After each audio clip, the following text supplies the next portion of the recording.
Hola, ¿cómo están? Bienvenidas y bienvenidos a las primeras clases de Política, Legislación y Administración del Sistema Educativo Argentino.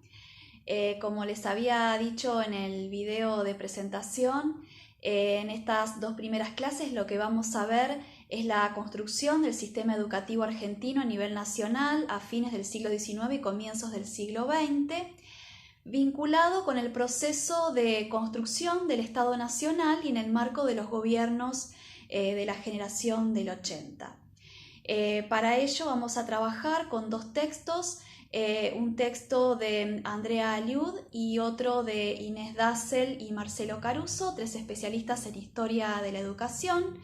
Lo que yo voy a hacer en este video es explicarles las características de estos textos, la estructura de los textos, pero previamente voy a hacer todo un desarrollo respecto de algunas características de la construcción de este Estado Nacional y de las características que adquirió la educación a lo largo del siglo XIX para que puedan comprenderse las particularidades de este periodo que vamos a abordar. El sistema educativo nacional se creó a fines del siglo XIX y estuvo estrechamente ligado a la creación del Estado Nacional. Ello se dio entre 1880 y 1916 en el marco de los gobiernos conocidos como la generación del 80. Para comprender la importancia de las transformaciones que se dieron en este período, debemos remitirnos a los comienzos del siglo XIX. En 1810, cuando se produjo la Revolución de Mayo, no existían ni el Estado ni la nación argentina. En los últimos años de la época colonial, se había creado el Virreinato del Río de la Plata, conformado por los territorios de la actual Argentina, Uruguay, Paraguay y Bolivia. Además, gran parte de ese territorio estaba habitado por los pueblos originarios. Ese virreinato marcaba los lazos de subordinación con España, pero era una entidad política relativamente reciente, muy amplia y muy lejana para muchas personas. La entidad política más antigua, más cercana y más tangible era la provincia. Entre las provincias y el virreinato no había nada, no existían los estados nacionales tal como los conocemos hoy en día. No existía la Argentina, no existía Uruguay, Paraguay ni Bolivia. Tampoco existía la nación argentina y por supuesto ninguna de esas otras nacionalidades, ¿no? No existía ni la nación paraguaya, ni uruguaya, ni boliviana. Es decir, no existía la idea de pertenencia a una nación.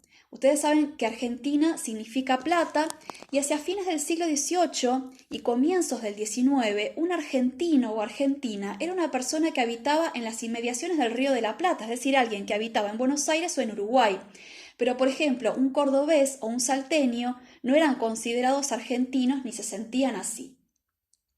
Entonces, al producirse la ruptura con España, cae el virreinato del Río de la Plata y las únicas estructuras políticas que se mantuvieron en pie fueron las provincias.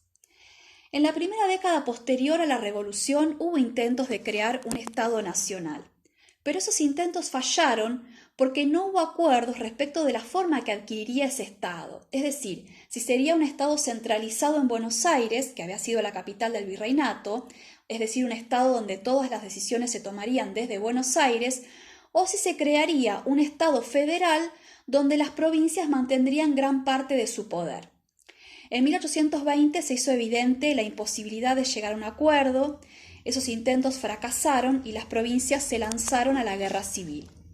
Entre 1829 y 1852 tuvieron lugar los dos gobiernos de Juan Manuel de Rosas, que fue gobernador de la provincia de Buenos Aires.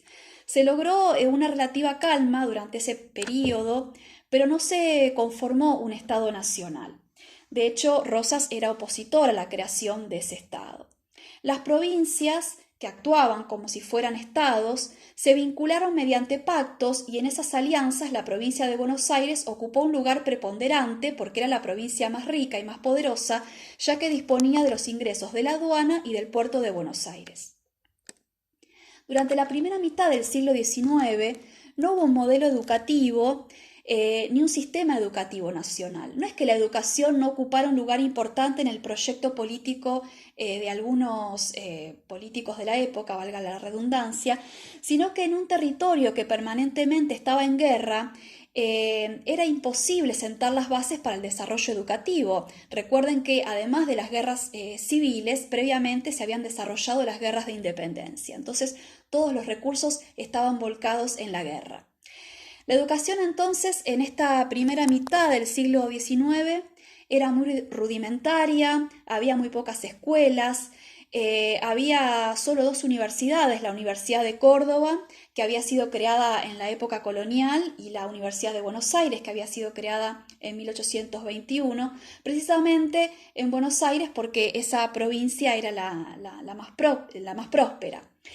Pero bueno, la educación por lo general estaba en manos privadas, principalmente de la Iglesia Católica, y además había profesores que ejercían la docencia de modo particular, yendo a la casa de sus alumnos, donde a cambio de su trabajo recibían una remuneración. En 1852 se produjo la caída del régimen rosista en la batalla de Caseros. Las provincias formaron una confederación. Esto es un gobierno donde las provincias estaban unidas pero conservaban gran parte de su poder, y además se sancionó un texto constitucional en 1853.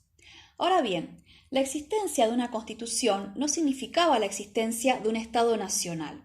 Es decir, el Estado nacional figuraba en la letra de la ley, pero había que crearlo, crear las condiciones materiales para su existencia. Esto es, crear instituciones nacionales, una moneda nacional, un sistema educativo nacional, una justicia nacional, unas fuerzas armadas de carácter nacional, etc. En los primeros años se dieron disputas entre la provincia de Buenos Aires y la Confederación hasta que en 1861 se enfrentaron en la batalla de Pavón. Buenos Aires resultó victoriosa y a partir de ese momento comenzó un proceso de creación del Estado Nacional de una manera centralizada, es decir, bajo la órbita de Buenos Aires. Entre 1862 y 1880 se sucedieron 3 presidencias, las de Mitre, Sarmiento y Avellaneda, que intentaron sentar las bases del Estado Nacional, crear las instituciones de ese Estado y además crear las condiciones para el desarrollo en el país de una economía capitalista y su inserción en el mercado internacional. Sin embargo, si bien se avanzó en ese proceso, podemos decir que así como hubo avances, también hubo retrocesos. En principio, porque la creación de un Estado nacional implicaba que las provincias se dieran parte de sus facultades, de sus poderes, por ejemplo, que se dieran sus milicias al Estado nacional o que sus monedas dejaran de circular para dar paso a la circulación de una moneda nacional, entre otras cosas. La provincia más resistente fue Buenos Aires, porque en ella había quienes impulsaban la creación de este Estado nacional centralizado y quienes querían que la provincia se mantuviera autónoma para no tener que ceder, entre otras cosas, los ingresos de la aduana. Además, estaba la resistencia de los caudillos en las provincias del interior, cuyo accionar se daba porque el modelo económico impulsado por el gobierno nacional claramente beneficiaba a la provincia de Buenos Aires y perjudicaba a algunas de las provincias regionales. Algunas de las economías regionales. Asimismo, también hay que considerar que gran parte del territorio estaba habitado por los pueblos originarios. A lo largo del siglo XIX, los gobiernos provinciales habían tenido relaciones de guerra, pero también de amistad con estos pueblos, relaciones comerciales con una frontera que a veces avanzaba y otras veces retrocedía, y eran comunes las incursiones de ambos bandos en el territorio enemigo. Lo cierto es que las tierras habitadas por los indígenas eran codiciadas por los estados provinciales, por el Estado Nacional y por los empresarios para poder volcarlas a la producción capitalista. Ahora bien, más allá de esas resistencias, los intentos de los sucesivos gobiernos por crear un Estado nacional fueron permanentes y entre esos gobiernos el que más sobresalió en políticas educativas, como se imaginarán, fue Sarmiento. Para Sarmiento la educación fue central en su proyecto político. Mitre también había impulsado la educación, pero tenía una concepción elitista, porque el centro de su atención estaba en la educación secundaria, en la creación de colegios nacionales, y a esos colegios asistían los hijos varones de las familias acomodadas, ya que eran los espacios donde se enseñaban aquellos conocimientos necesarios para el ejercicio de la política y que además habilitaban para el ingreso a la universidad, es decir, en ellos se formaban las clases dirigentes. Sarmiento tenía una visión más popular de la educación y le dio prioridad a la educación primaria. Para Sarmiento, la educación debía ser común y pública, igual para varones y para mujeres. Debía ser gratuita para los sectores populares y paga para los sectores pudientes. Durante su gobierno se crearon muchas escuelas, también se dio impulso a la creación de las escuelas normales para la formación de docentes, trajo maestras y maestros norteamericanos, se realizó el primer censo escolar, se sancionó la ley de subvenciones escolares, se fundaron y reglamentaron las bibliotecas populares y además se le dio un gran impulso a la ciencia. Ahora bien, su proyecto educativo estaba atravesado por un objetivo disciplinador muy marcado. El objetivo de la educación debía ser civilizatorio y ello implicaba inculcar en la población residente en el país los hábitos del trabajo y pautas culturales importadas. Sarmiento estaba mirando a Europa, pero sobre todo estaba mirando a Estados Unidos y aspiraba a inculcar los modos de vida de las poblaciones de esos países a la población local, a quien Sarmiento veía como la barbarie, el atraso, y pensaba que aquellos a quienes no podía educarse debían ser eliminados, entre ellos los gauchos y aquellos indios que no eran amigables. Sarmiento no tuvo un pensamiento hegemónico, sino que fue uno de los tantos políticos de la época que disputaron, entre otras cosas, cómo debía ser la educación y cómo debía de ser el nuevo país y el nuevo Estado. En este sentido mantuvo una disputa con los grandes latifundistas porque pensaba que el latifundio, es decir, las grandes propiedades de tierra dedicadas a la ganadería, fomentaban la vagancia. Entonces proponía dividir las grandes propiedades para crear colonias agrícolas porque su ideal de país era una sociedad de pequeños agricultores involucrados en la política local de sus municipios y formados en las ideas republicanas. De ahí la importancia de la educación en su proyecto político.